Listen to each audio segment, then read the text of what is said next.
Shalom, menjuah-juah, man banta kita kerina. Saudaraku, ini saya, Uncle Mandil 24. Nah, kembali lagi nih Uncle Mandil buat video. Ya, video yang Uncle Mandil buat yaitu tentang Abraham itu mengakui bahwa dia dari debu tanah.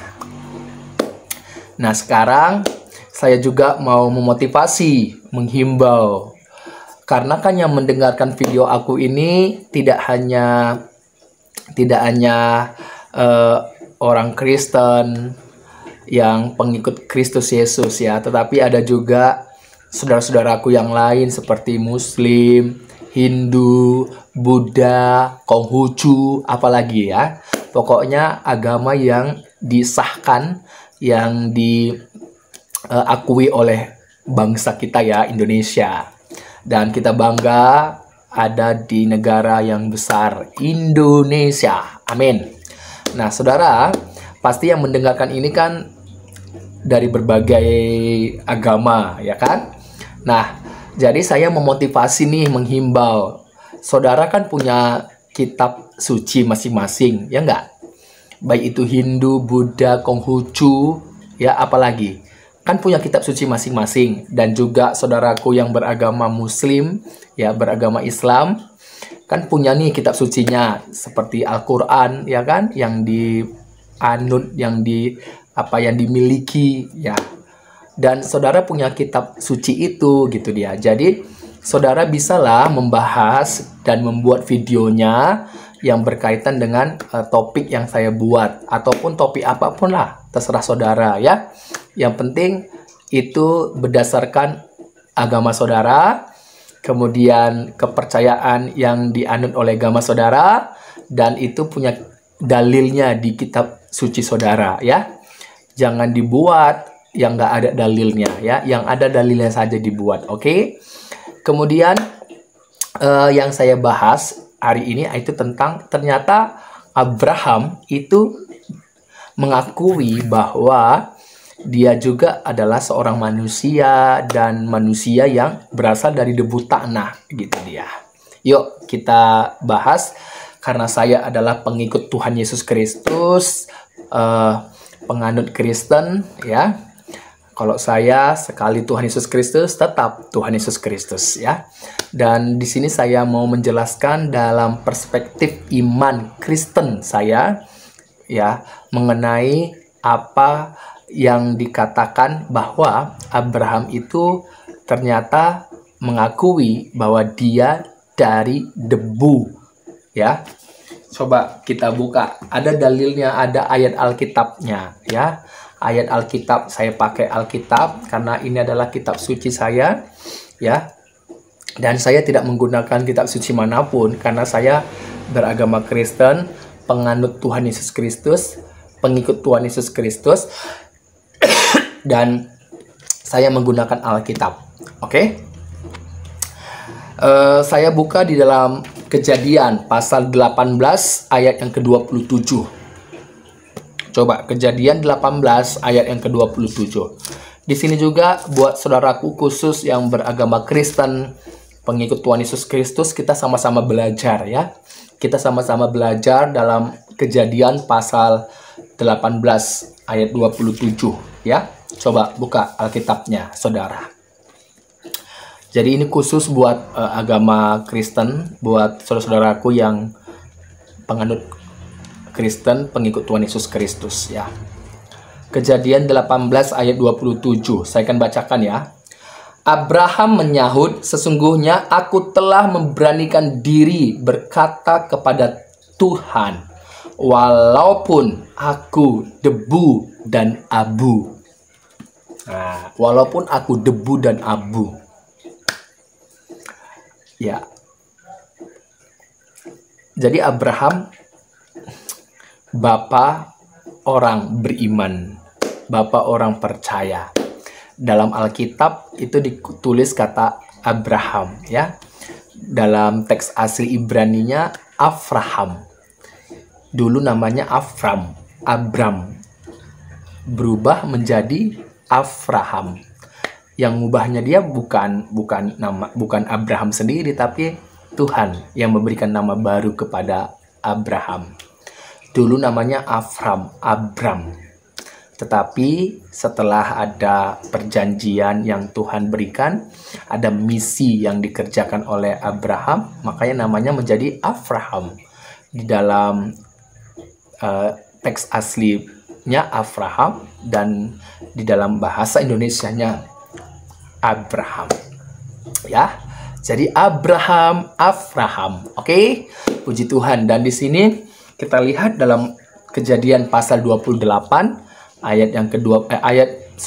Kejadian 18 ayat yang ke-27 tadi dikatakan bahwa dia memberanikan diri kepada Tuhan. Ya, dia memberanikan diri kepada Tuhan. Memberanikan diri untuk apa, saudara? Ya, dia memberanikan diri untuk apa? Berkata kepada Tuhan. Kenapa Abraham bisa berkata kepada Tuhan? Karena Abraham ini punya roh. Kalau kita baca dalam Kejadian 2 ayat yang ke-7, kan napas hidup, napas kehidupan. Dan itu terus secara otomatis hadir dalam kehidupan orang yang dilahirkan di bawah matahari ini. Ada roh. Ya, ada roh. Makanya dia bisa memberanikan diri berkata kepada Tuhan. Kalau dia nggak punya roh, dia nggak bisa berkata kepada Tuhan. Karena Allah itu adalah roh. Ya kan? Jadi karena ada roh di dalam diri kita, sehingga kita bisa berkata kepada Tuhan. Abraham juga begitu. Kenapa dia bisa berkata kepada Tuhan? Karena dalam diri Abraham ada unsur roh.